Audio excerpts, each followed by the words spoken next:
সকলোকে শুভ সন্ধিয়া জনাই নতুন এটা ভিডিঅ'লৈ আপোনালোক সকলোকে স্বাগতম জনাইছো। আশা কৰিছো নিশ্চয় আপোনালোক সকলো ভালে আছে, ভালে থাকক, ভালে থকাতে কামনা কৰো।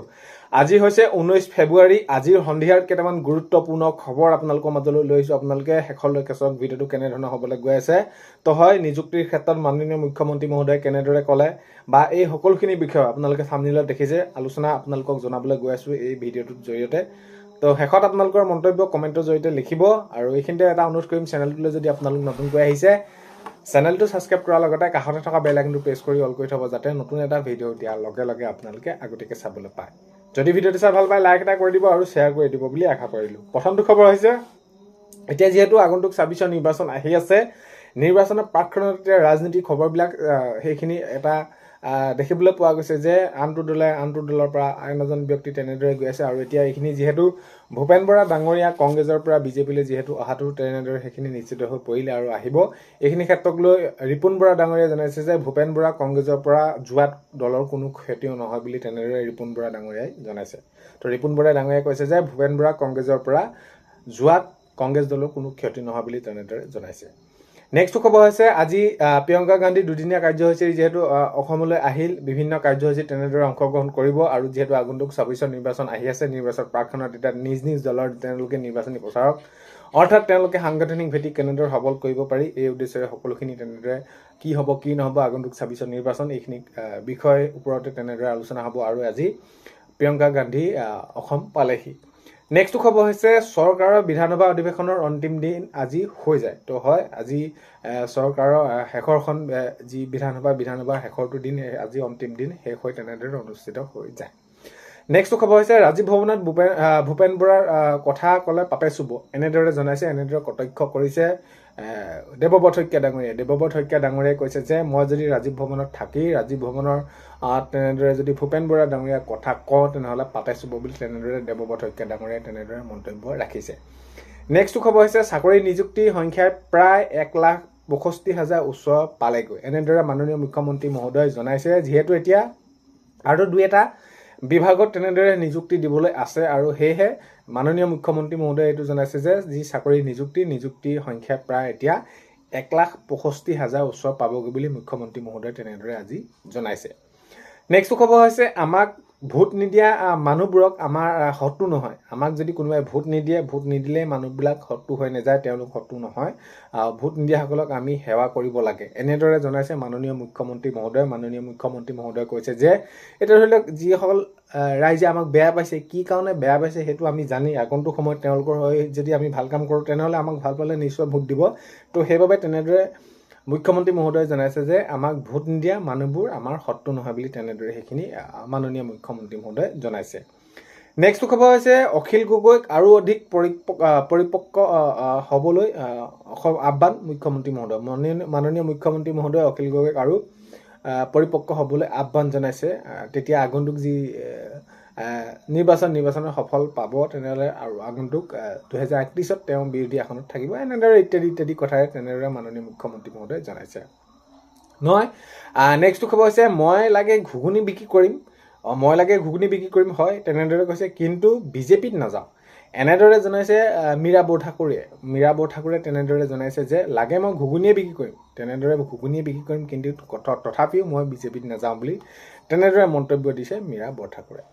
নেক্সট খবৰ হৈছে, শিক্ষা বিভাগত 56,000 নিযুক্তি দিয়া হ'ব। এতিয়া এইখিনি ক্ষেত্ৰত মাননীয় মুখ্যমন্ত্ৰী মহোদয়ে জনাইছে যে যিসমূহ ভেঞ্চাৰ পৰ্যায়ৰ বিদ্যালয় আছে সেই বিদ্যালয়সমূহ যি প্ৰাধিকৰণ প্ৰক্ৰিয়াক লৈ সেইখিনিও মাননীয় মুখ্যমন্ত্ৰী মহোদয়ে জনাইছে। আৰু যি এতিয়া আৰু নিযুক্তি হ'বলৈ গৈ আছে প্ৰায় 56,000 নিযুক্তি তেনেদৰে দিয়া হ'ব বুলিও তেনেদৰে জনাইছে মুখ্যমন্ত্ৰী মহোদয়ে।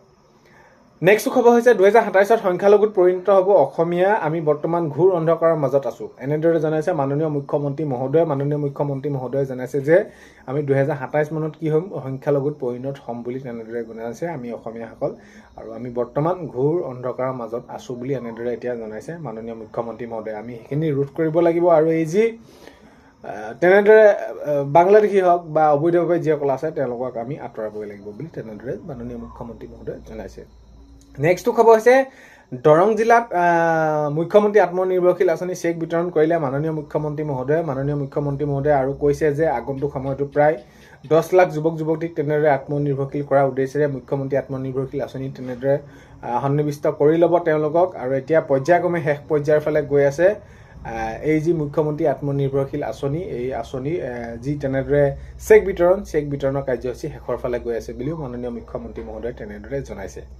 তো আজি দেখা গ'ল যে হয় ভিডিঅ' প্ৰথমতে আপোনালোকে দেখিছে দুদিনীয়া কাৰ্যসূচীৰে অসমত প্ৰিয়ংকা গান্ধী উপস্থিত হৈছে পোনপ্ৰথমে তেনেদৰে কামাখ্যা দৰ্শন কৰে আৰু বিভিন্ন তেওঁলোকৰ দলীয় কাৰ্যসূচীত অংশগ্ৰহণ কৰিছে আৰু তেনেদৰে দুদিনীয়া কাৰ্যসূচী আজি আহিছে কাইলৈ সেইখিনি তেনেদৰে সকলোখিনি অৰ্থাৎ যিহেতু এতিয়া 26 নিৰ্বাচন ওচৰ চাপিছে এই নিৰ্বাচনৰ প্ৰাকক্ষণত নিজৰ নিজৰ দলৰ হৈ সকলোখিনি কাম তেনেদৰে সেইখিনি আগবঢ়াই নিবলৈ সেইখিনি আলোচনা তেনেদৰে কৰা দেখা যাব নেক্সট খবৰ হৈছে 5 মাহ সম্পূৰ্ণ হ'ল প্ৰাণৰ শিল্পী জুবিন গাৰ্গৰ ৰহস্যজনক মৃত্যু তো 5 মাহ সম্পূৰ্ণ হৈ গ'ল তো আমাৰ মাজত জুবিন গাৰ্গ হেৰাই যোৱা আৰু সকলোৱে বিচাৰিছে যে জুবিন গাৰ্গৰ যি হত্যাৰ ক্ষেত্ৰত তেনেদৰে সেই যি কোনে হত্যা কৰিলে মুঠৰ ওপৰত দুখীয়া শাস্তি পাব লাগে বুলি আৰু এইখিনি ক্ষেত্ৰত আমি অতিক্ৰম কৰিলে 5 মাহত কোনো ধৰণৰ এতিয়ালৈকে কি কোনে হত্যা কৰিলে কিয় হত্যা কৰিলে প্ৰকৃততে সেই দিনটোত কি হৈছিলে কোনো এতিয়ালৈকে গম পোৱা নাই সেইখিনি তেনেদৰে শুনানি প্ৰক্ৰিয়াৰ ক্ষেত্ৰতো তেনেদৰে চলি আছে আৰু সেয়াই 5 মাহ সম্পূৰ্ণ কৰি গ'ল জুবিন গাৰ্গৰ আমাৰ প্ৰাণৰ শিল্পী জুবিন গাৰ্গৰ ৰহস্যজনক মৃত্যু নেক্সট খবৰ হৈছে এতিয়া কংগ্ৰেছ এতিয়া আইচিউত আছে তো কংগ্ৰেছ এতিয়া আইচিউত আছে কংগ্ৰেছ দলক কটাক্ষ কৰিছে কংগ্ৰেছ এতিয়া আইচিউত আছে আৰু আমেৰিকাৰ ডক্টৰেও বচাব নোৱাৰে বুলি তেনেদৰে প্ৰশান্ত ফুকন ডাঙৰীয়াই তেনেদৰে কংগ্ৰেছক কটাক্ষ কৰিছে এতিয়া বৰ্তমান যি কংগ্ৰেছৰ অৱস্থা যি যেনেদৰে হৈ আছে অৱস্থাটো তেওঁলোকৰ অৱস্থা আইচিউত আছে আৰু এতিয়া আমেৰিকাৰ ডক্টৰ আহিলেও বচাব নোৱাৰে বুলি তেনেদৰে সেইখিনি বিধায়ক প্ৰশান্ত ফুকন ডাঙৰীয়াই তেনেদৰে উল্লেখ কৰিছে নেক্সট খবৰ হৈছে মই অনুভৱ কৰিছো অসমত অকল পদুম ফুলেই ফুলিব তো এনেদৰে মন্তব্য ৰাখিছে কেন্দ্ৰীয় মন্ত্ৰী নীতিন নবীন ডাঙৰীয়াই তেনেদৰে কৈছে যে এতিয়া বৰ্তমান আগন্তুক যি 26 নিৰ্বাচন হ'বলৈ গৈ আছে 26 নিৰ্বাচনত তো এইখিনি তেওঁ অনুভৱ কৰিছে যে মই অনুভৱ কৰিছো অসমত কেৱল অকল এতিয়া পদুম ফুলেই ফুলিব পদুম ফুলেই হৈ পৰিব এনেদৰে জনাইছে কেন্দ্ৰীয় মন্ত্ৰী নীতিন নবীনে তেনেদৰে সেইখিনি কৈছে তেওঁৰ মন্তব্য নেক্সট খবৰ হৈছে প্ৰিয়ংকা গান্ধীক অসমৰ ৰাজনৈতিক পৰ্যটক আখ্যা কেন্দ্ৰীয় মন্ত্ৰী পবিত্ৰ মাৰ্ঘেৰিটাই তেনেদৰে প্ৰিয়ংকা গান্ধীক কটাক্ষ কৰা দেখা গৈছে কৈছে যে প্ৰিয়ংকা গান্ধী অসমৰ ৰাজনৈতিক পৰ্যটকক আখ্যা দিছে কেন্দ্ৰীয় মন্ত্ৰী পবিত্ৰ মাৰ্ঘেৰিটাৰ নেক্সট খবৰ হৈছে কামাখ্যা মন্দিৰ দৰ্শন কৰিলে প্ৰিয়ংকা গান্ধীয়ে হয় আজি কামাখ্যা